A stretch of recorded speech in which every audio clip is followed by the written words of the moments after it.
You're listening to the PRO Media Network. The next level in entertainment.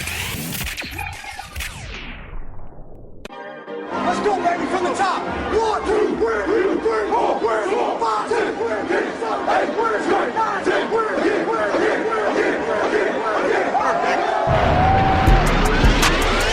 Hello, New Orleans. You're listening to The Sport Coma, your number one podcast on everything Saints and a lot more. And now, here's your host, Big Q and the guys.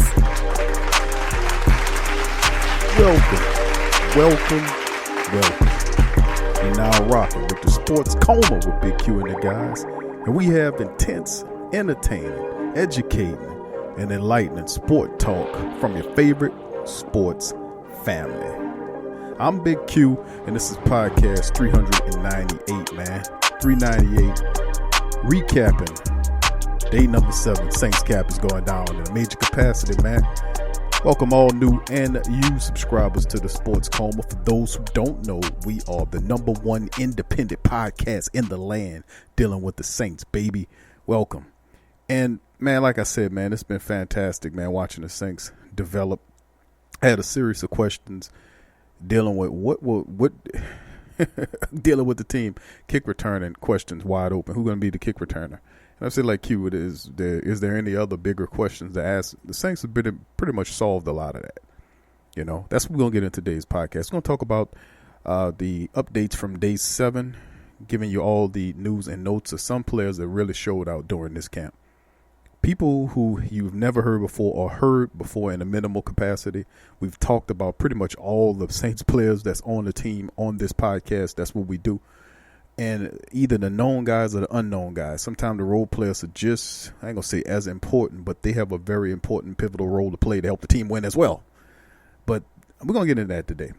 Podcast 398 underway, man. Please subscribe, hit the like button, hit the notification bell.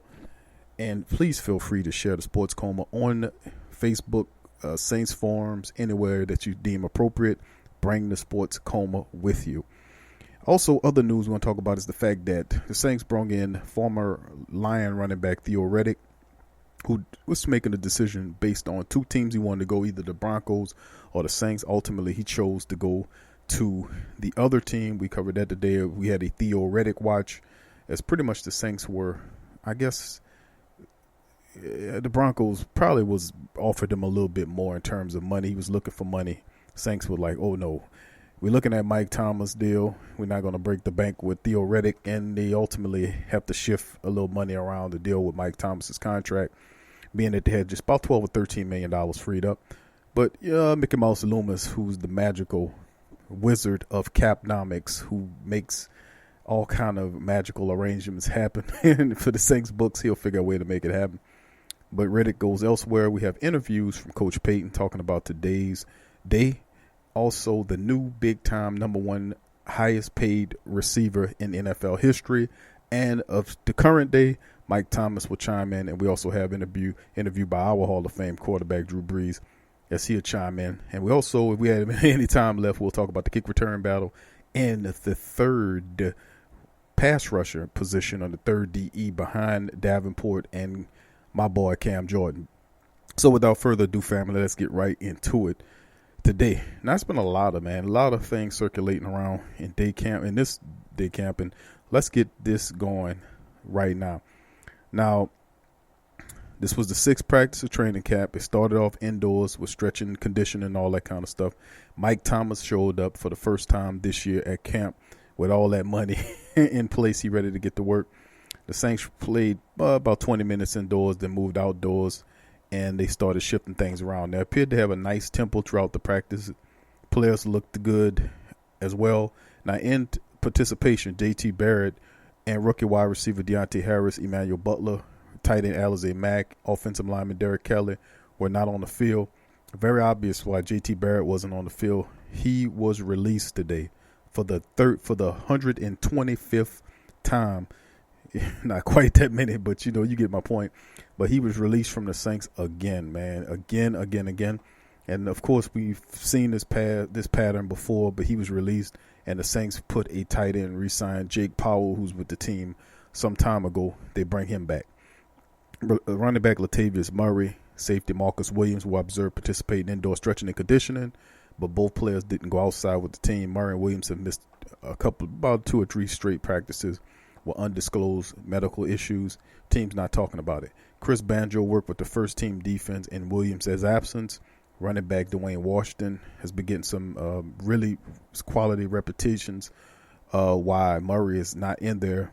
Mike Thomas was him and, well, Mike Thomas and Marshawn Lattimore, these are 2 really solid players, as you know.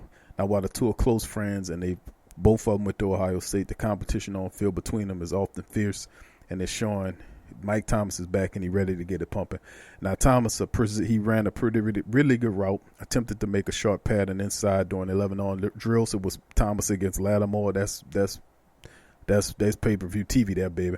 And he pressed Thomas at the line of scrimmage, shadowed the receiver across the field, and then Drew Brees threw the ball in anticipation of Thomas' cut. But Lattimore also seen the move, reached in with his left hand, knocked the ball away. Lattimore has often been practicing him against Thomas, makes him a better cornerback. That's what he said. And it's really interesting to see those 2 guys go at it. Now, another player that we've talked about on this show, but maybe made fun of, but Austin Carr has not really been giving us much to talk about. But he's starting to shine in camp. Now, we knew when Sean Payton brought this kid in from New England that he was mostly a guy that was a possession guy. He was sure-handed, and that's what kind of Sean Payton took to liking this guy, is that they was trying to solve the 3rd wide receiver position or the slot man position. They thought Austin Carr was the man until here come Keith Kirkwood. Here come the other guys stepping in his place. But Austin Carr had a pretty nice camp practice today. He's been quiet, but Drew Brees, Teddy Bridgewater during team drills, Carr had about 3 receptions deep downfield after running routes from the slot. He beat, of course, B.J. Williams. Everybody beats P.J. Williams. The janitor beats P.J. Williams. The dude that cut the grass beat P.J. Williams. The dude that paint on the walls at the facility beat P.J. Williams. And also, Carr also beat Patrick Robinson on 2 plays.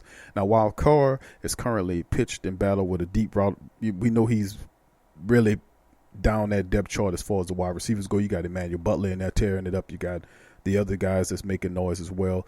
LeJordan Humphreys has not really said too much. He had a few things going on for him, but he is trying to make this team, and showing he had a pretty decent outing Thursday. Now, he lined up as a punt returner in camp as well, and he alternated repetitions with Marcus Shrells and Cyril Grayson on Thursday. So Austin Carr, knowing that the key to making this team is through the special teams, that is very good. Also, another guy stepping out, had a pretty decent day today, is defensive lineman Geno Grissom. We don't talk about Geno Grissom too much. He don't give us nothing to talk about either. But he had a pretty good day in camp. He had a tip pass at the line of scrimmage. He had a couple of nice pass rushes to hurry the quarterback. Now, he do have good size, 6'4", 265 pounds. That's really good size for a pass rushing defensive end. We don't know exactly if this guy has the potential to develop into anything, but he does have the build. We just have to see if he can make a name for himself. Now, he continues to work mostly with the 2nd and 3rd units, but the Saints can never have too many of them disruptive guys, and he did look pretty good on day 7.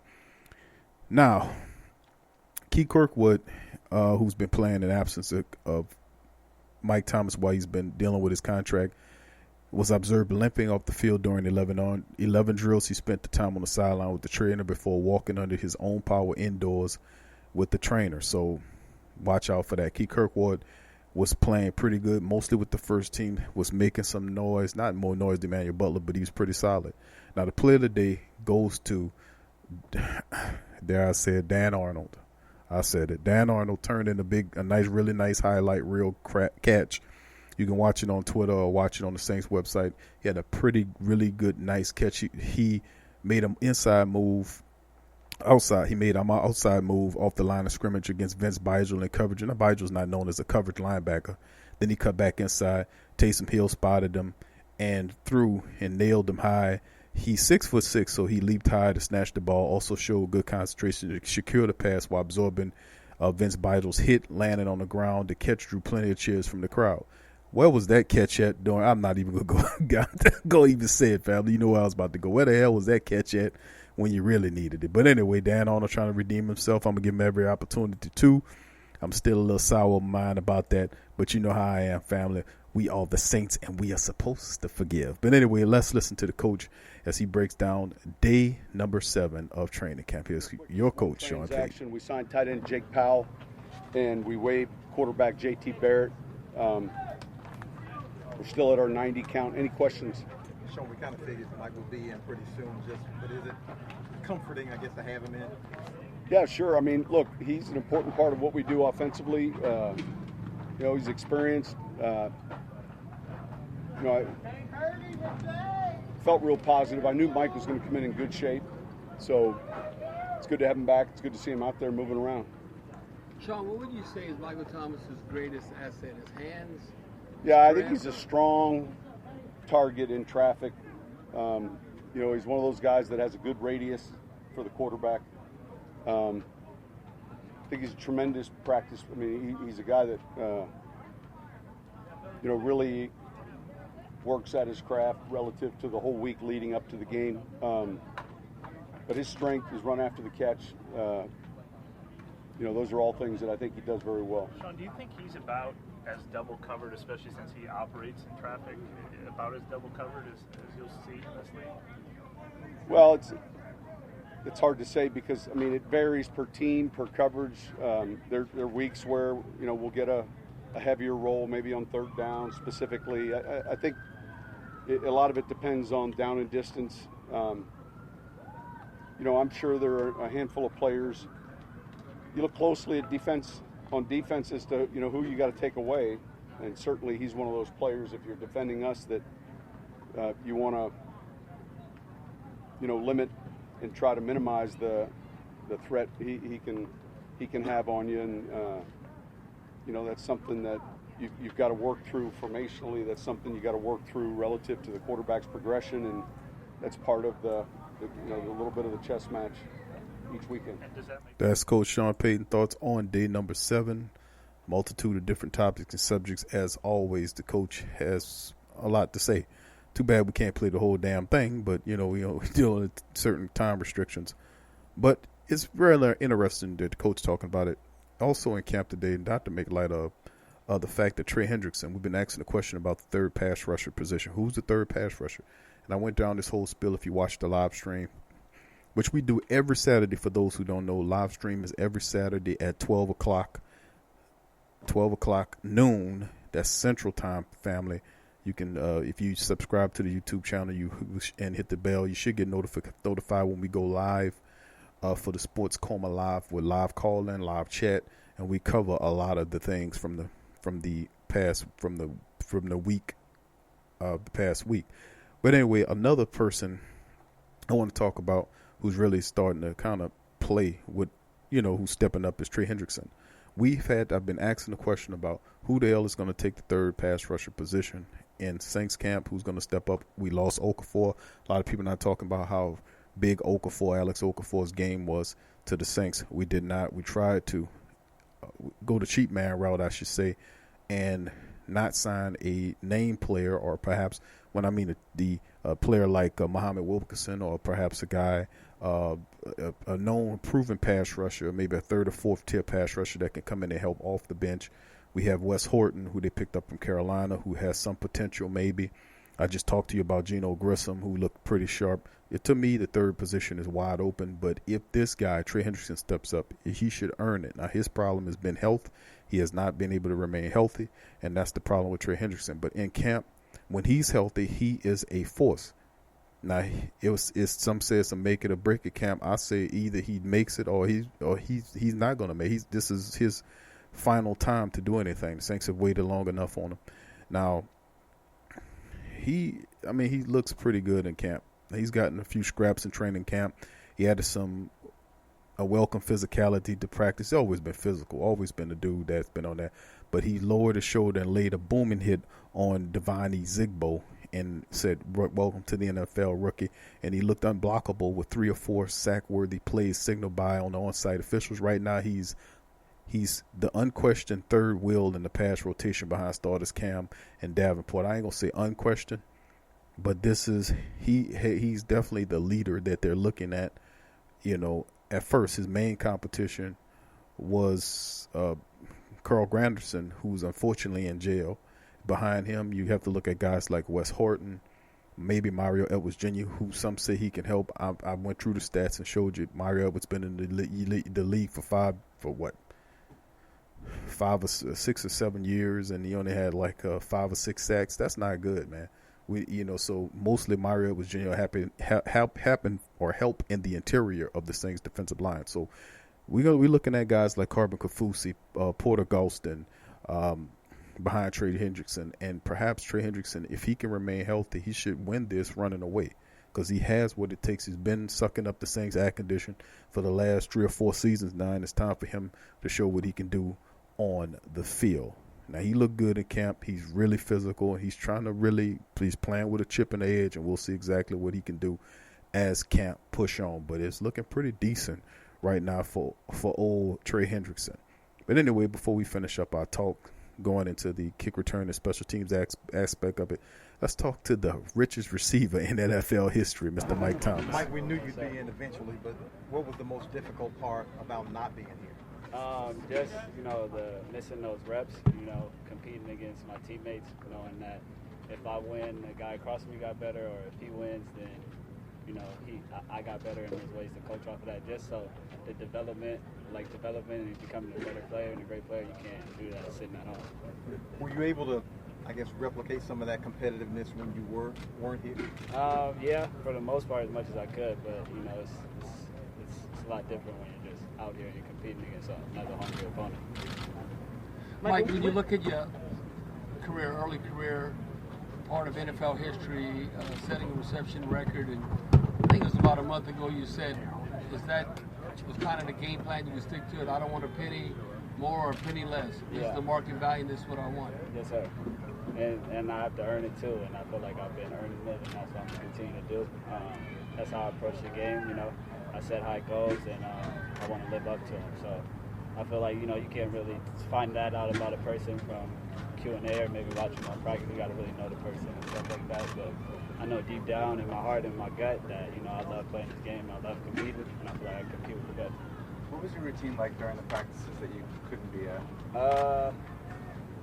I guess just looking at Twitter and seeing who's making plays and checking you guys' highlight and watching the film on our iPads and stuff like that. So at first, the first couple of days it was I guess it was kind of easier, and then as it kept going on and prolonging, then it kind of got like, it felt like days turned into weeks. So you just want to be out here, and we have ultimate goal to be last team standing and play for a championship. So I can't help my team at home. Mike Thomas family talking about helping the team win that chip. We got to get it, man. We got Mike Thomas in the building, richest receiver in the game. Drew Brees is here. Elvin Kamara is here. Jaron Armstead is healthy, moving ahead. He had a scare a day or so ago. He is fine, moving forward. We got to keep him. And like one of the family members said, we got to wrap that kid in styrofoam, man, to keep him healthy. But anyway, that's Mike Thomas, the super rich wide receiver, man. Big ups to Mike. But anyway, before we finish up the rest of our talk, here's Drew Brees, his quarterback, talking about Mike and Zion Williamson the ball. Yeah, everybody's going to ask the same question first. All right, so Michael Thomas, he's back. All right, it's awesome. Great to have him back. Knew it was only a matter of time, right? So I think the timing's good. Get him back in the fold. We're still at the beginning, I think, of our install for the most part. So he came in today as if he's been here the whole time, and so all good. Did you text him, or did he text you saying, "Hey, I'm coming in"? Yeah. I've been texting him, just checking on him, seeing how things are going, and I knew things were close, so glad that it got done. Drew, Coach Payton complimented his practice, just habits and what he brings to the table. Drew, yeah. Does he help elevate other guys too? Yeah, I think so. I think there's definitely a presence and an attitude, a swagger to what he brings to the field, and when he's out there, there's no half-speed rep. Everything is 1,000 miles an hour, Mach 3 with your hair on fire with Mike. And I think everybody else elevates their game to that. I think he makes the guys he's going up against better, the DBs. So I just think it's just that heightened level. Listen, our team periods are competitive anyway, right? We're out here to make each other better. We're out here to, just that adage, iron sharpens iron. I mean, that's truly the way we feel about these training camp practices. I'm trying to beat our defense every day, right? And I expect them to try to do the same to me. It's only making me better. It's only making them better. And at the end of the day, we're all on the same team. But if we can go into the regular season feeling like we've been playing against the best of the best for the last 6 weeks, then I think that puts us a step ahead. You all said you understood why he was sitting out, but is there like an appreciation that he got it done pretty quick and he's back here? Yeah, absolutely. Again, you know that this is part of the business at times, and you hope that it doesn't drag out too long. We want to have all the guys here. All the members of the team. We want the whole band, right? And so the more work that we can all get together, I think the better off we are. Drew, now that you're in this mode where you're back pushing that boulder up the hill, how can you tell a difference that an influence like the way last season ended has and coming that close and on the mindset of a team starting over again the next year? I mean, training camp's training camp. You really just try to put it into a bunch of one-day segments. Every day is a new installation to a degree, right? The defense is continuing to add more. The offense is continuing to add more. But it's almost like going back to square one for every installation. I go back and I look at the same plays and I try to approach it as if I'm seeing it for the first time, and okay, let's just go back to square one. How am I reading this play? And what if this happens? Well, then, it changes the mindset a little. So you go back and literally start from scratch with just about everything and just kind of rebuild the foundation by which, we're going to continue to evolve and add as the year goes on, just like we always do. So that's Drew Brees family talking about the only way Drew does, man. Looking at each play. Now, Drew's seen these plays 1,005 times. And then he has the perception to go back and pretend like he never seen them so he can possibly see if he can get a greater degree of understanding or understanding dealing with it. It's quite miraculous the way Drew Brees thinks. If he has any books, I don't know if he has any literature about winning. If he does, family, and y'all want to win, we need to buy his books and read those books and study it, because whatever his mindset is, it is one that is just exponentially just grand. We study winner mentalities, and it incorporated to our lives help us win at the smallest things, but ultimately lead to the bigger things. So a little spill there, family, for the Who Dat Nation. But anyway, that's our boy Drew Brees. That's our boy Mike Thomas. That's Coach Payton chiming in on the interviews. Now, family, we talked about Theo Reddick earlier in the show. Of course, Theo Reddick was making his mind up between the Saints and the Broncos. He ultimately decided to sign with the Broncos and go there. Now, the thinking of it is that the Broncos offered them a little bit more money, and I can understand that being what the Saints were doing with Michael Thomas. So it could have been a nice addition to the team. I was really excited about it possibly happening, but it won't happen. But we'll be fine nonetheless. But going to the next and final topic of the show, we don't talk about the kick return battle, and I have to go back to one individual that we need to look at. And I often ask the family on the live stream, where are my Austin Carr guys?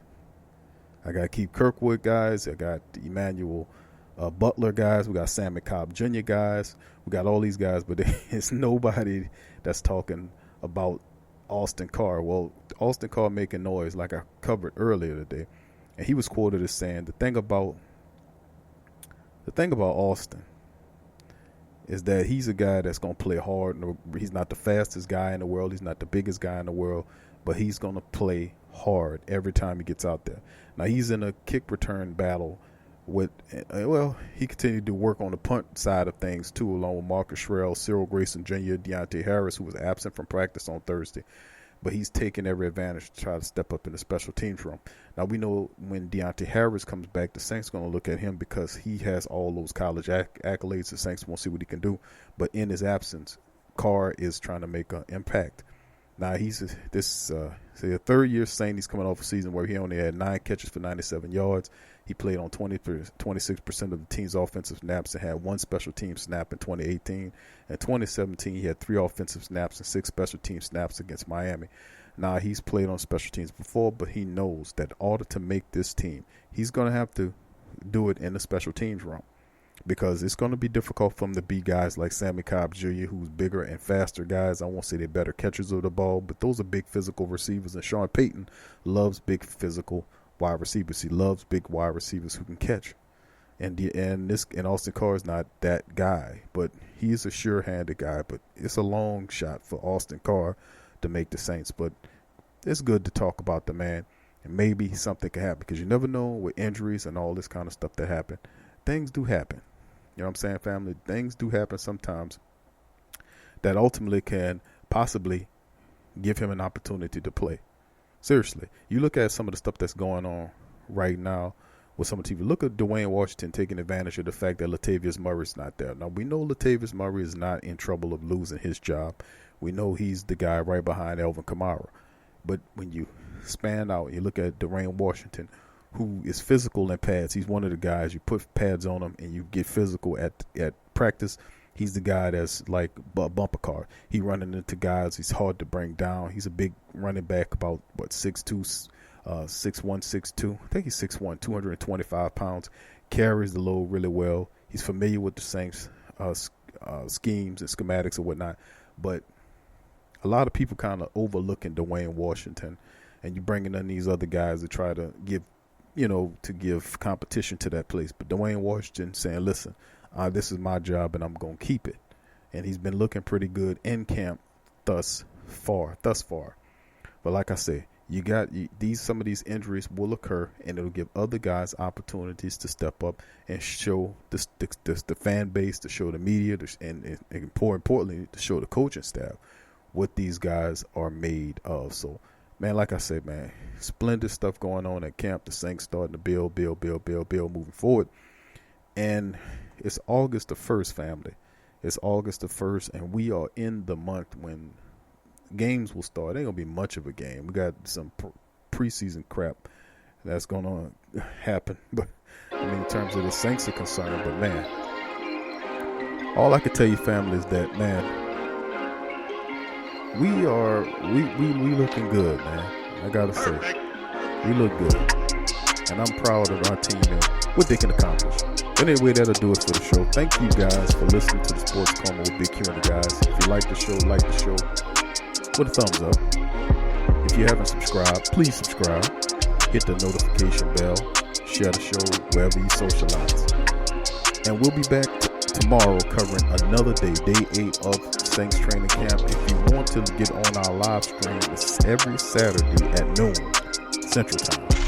So from me and the crew here at the Sports Coma, thank y'all for joining us. Who that to you, and peace.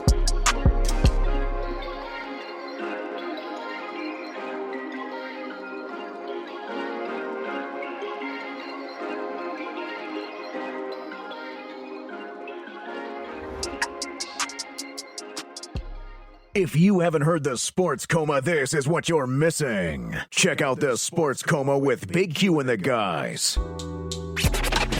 I'm a Saints and Pelicans fan, so the only podcast I can get my fix is the Sports Coma with Big Q. The guy's intense, funny, and they always keep it real. Check out the Sports Coma with Big Q and the guys. Embrace Pet Insurance is more than just pet insurance. Embrace Pet Insurance promises to provide genuine support and certainty when your pet needed the most. With personalized accident and illness policies, compassionate customer care, 24/7 access to veterinary professionals, flexible wellness plans, timely claims processing, and online customer portals, their values is what makes them Embrace. So, when selecting a pet insurance company as a partner in your pet's care, you deserve a company that has your pet's best interests at heart. Get top-rated and reviewed coverage for your pet today. Up to 90% back on bills at any vet, total protection, pet insurance and wellness, and dependable claims payments. Get the top-rated and reviewed coverage for your pet today. Go to EmbracePetInsurance.com. That's EmbracePetInsurance.com. namecheapinsurance.com. Check the link in the description section below. Are you a boxing fan? Check out Ring Kings Boxing only on the PRO Media Network. Sports fans are gearing up and saving big at Fanatics.com, the world's largest collection of officially licensed fan gear. From all the leagues, teams, and players you love, unique one-of-a-kind designs exclusively by Fanatics, and autographed collectibles from today's biggest stars shipped directly to your home. Join Fanatics Rewards for free to earn fan cash on every purchase. Shop now and for a limited time, get 20% off all orders. Fanatics.com, officially licensed everything. Hit the link below and rep the black and gold today. Who that? Do you need a domain name? How about a host for your website that can work with WordPress? Try Namecheap.com. They make registering, hosting, and managing domain names for yourself or others easy and affordable because the internet needs people. Namecheap is an ICANN accredited domain register and technology company founded in 2000. It's one of the fastest growing American companies according to the 2018 Inc. 5000. Celebrating nearly 2 decades of providing unparalleled levels of service, security, and support. Namecheap has been steadfast in customer satisfaction with over 10 million domains under management. Namecheap is among the top domain registers and web providers in the world. They offer a full selection of popular and unique domains along with fully featured hosting packages, SSL security certificates, WhoisGuard privacy protections, and more, all at the lowest prices in the industry. So if you need a domain name or hosting or anything else, think Namecheap.com. That's right, Namecheap.com. Check the description section below for link.